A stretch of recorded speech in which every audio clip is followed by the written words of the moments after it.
JETHRO NOLEN. Yes. Good to be here at Arcade Comedy Theater. Thank you. It's great to have you. You are one of the 5 founders. That's correct. Of Arcade. That's right. Kind of a Knights of the Round Table thing. The metaphor I use is we're a great bank robbery team. There's myself and my wife, and there's Mike Rubino and Abby Fudor who are getting married, and then there's Randy Kirk, who's married to somebody who doesn't do comedy for a living, if you can believe that. Oh, we'll get her.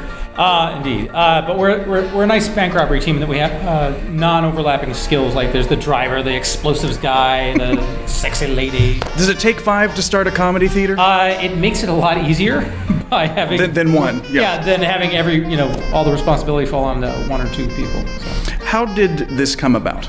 So there's been a long history of improvisational comedy in Pittsburgh. F&I at Pitt has been going for, 20 years or something. It's like the longest running improv show in the country. And at the Cabaret at Theater Square, they've had an ongoing show that has been hosted by members of Hustlebot for 4 or 5 years now. And Randy Kirk manages that space. And there's several, the people in Pittsburgh who wanted to do improvisational comedy would congregate there on Thursday nights, and several of us got together and talked about the idea of having an improv, or not just an improv theater, but a comedy theater dedicated to all sorts of comedy, improv, sketch, stand-up, etc. And after too many drinks, we decided, let's stop just talking about it, actually do it. And lo and behold, we've been able to make it fly. And I think you have just approached, or are swiftly approaching, your 1-year anniversary. That is correct. We've got 1 successful year under our belt, so that's a big accomplishment for us. Improv troops in this city seem to be like multiplying like rabbits. That's right. Is that a good sign? I think it is. I mean, I think improv is a fantastic art form, and I think the comedy scene in general in Pittsburgh is incredibly explosive. There's so much great stuff happening. There's a stand-up, there's an open mic, at least one open mic a night somewhere in the city. The scene is really growing by leaps and bounds. It's fantastic. It's wonderful to have people not just being passive consumers of art on TV and the internet, but actually creating it themselves.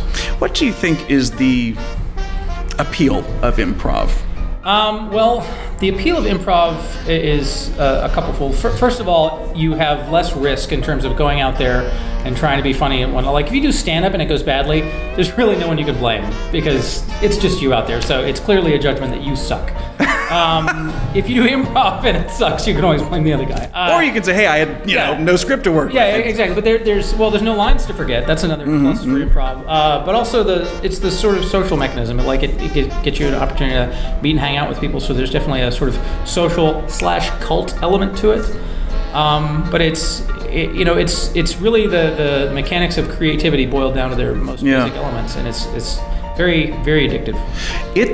The act of performing improv is something that's always kind of terrified me. I have my roots in the theater, and every actor's nightmare, or at least mine, is going out onto stage and forgetting your lines or not having your script. And I watch improv artists, and I'm almost kind of jealous because it's that they just get out there and throw caution to the wind, and whatever happens, they're in the moment, and they're doing. I mean, what is the craft or the process to achieving that level of reckless abandon? Well, I would say a lot of it is practice, and also being comfortable with not knowing and being present in the moment. Like the best improvisers are the ones who can pay attention to everything that's going on with their scene partner and not have any preconceived agendas in their head that they're married to. So it's definitely a different skill set, but they're complementary because I think the best actors and even the best stand-ups benefit from having improv in their background.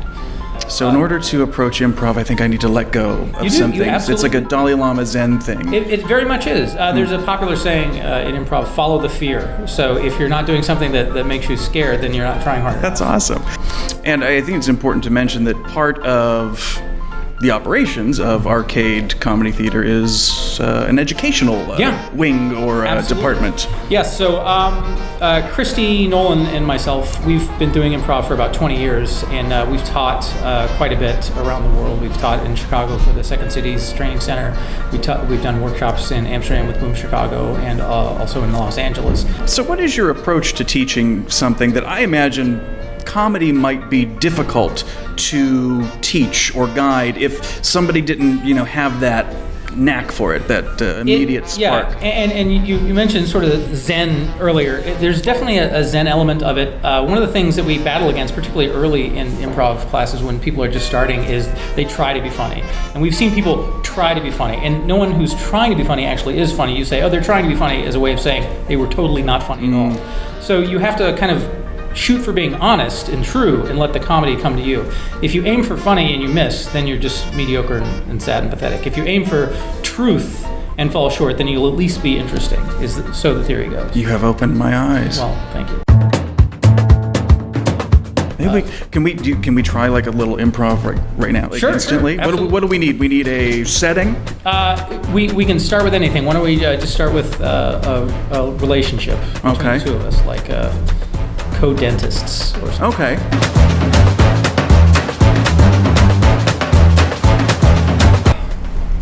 How's the floss today, Bill? Still cinnamon. Yeah, mint over here. Yeah.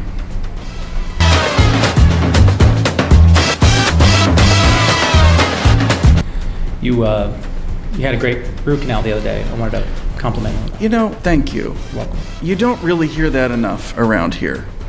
You know, we dentists, ironically, are all very closed mouth about Yeah. some things.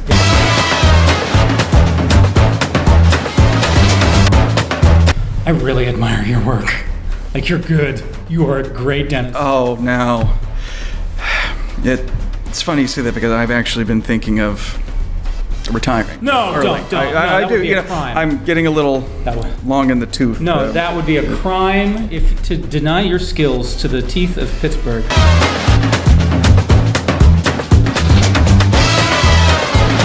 It's just the sound of the suction spit thing just doesn't light me up so much so that I can't even remember the technical name for it anymore. I know.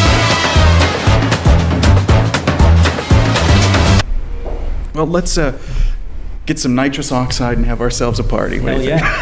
yeah.